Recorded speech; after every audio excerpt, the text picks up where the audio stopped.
Hey everyone, how's it going? I hope you're all doing great. Today, we're diving into the dark side of New York City, inside New York City's homeless hell.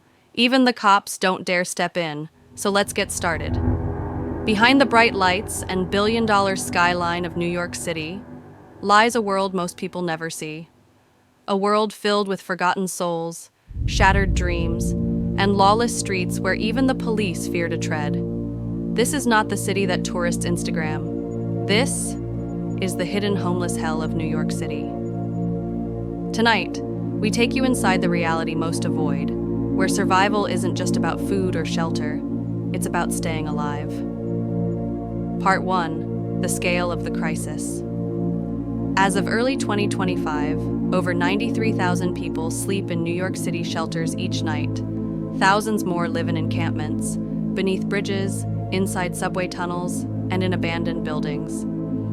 In just the past 5 years, the homeless population has grown by nearly 40%. The reasons? A perfect storm: soaring rents, stagnant wages, untreated mental illness, and a healthcare system that's turned its back on the most vulnerable. And with pandemic protections long gone, evictions are now at an all-time high. People who once held jobs and leases are now clinging to trash bags of clothing on the sidewalks of Midtown. Part 2. No-go zones. You might think the police are there to protect these people, or to protect others from the chaos that erupts nightly, but in many areas of the Bronx, Harlem, and Lower Manhattan, officers are quietly told, "Don't intervene unless it's deadly." One former NYPD sergeant, who asked to remain anonymous, told us, quote, "There are parts of the city where we don't go unless we've got backup, and even then, it's risky." These areas are ruled by local gangs, mental health breakdowns, and drug wars. In one disturbing case, an outreach worker trying to deliver food was stabbed with a broken bottle because someone thought she was taking photos for the cops. That woman never returned to the streets again. Part 3. Life on the inside. We met people who told us what life is really like inside these encampments. At night, we don't sleep. You don't want to sleep. That's when the robbers come out, or worse. This woman, let's call her Maria, once worked at a hospital in Queens. After being laid off and suffering domestic abuse, she ended up in a tent under the FDR overpass. She's been there for 9 months. She showed us her only protection, a rusted kitchen knife, no locks, no walls, no peace. And yet, many say they'd rather stay here than go into shelters. Why? Because shelters can be even more dangerous. Part 4. Why the shelter system is failing. The New York City shelter system receives over $4 billion annually, yet critics say it's a broken system, overcrowded, under-policed, and filled with violence. In 2024 alone, there were over 3,000 reports of physical assault inside shelters. Women are often forced to sleep in mixed-gender rooms. Some choose the streets over shelters to avoid being sexually harassed or robbed. And then there's the bureaucracy. Some wait weeks just to be assigned a bed, only to be moved again and again like numbers on a spreadsheet. Part 5.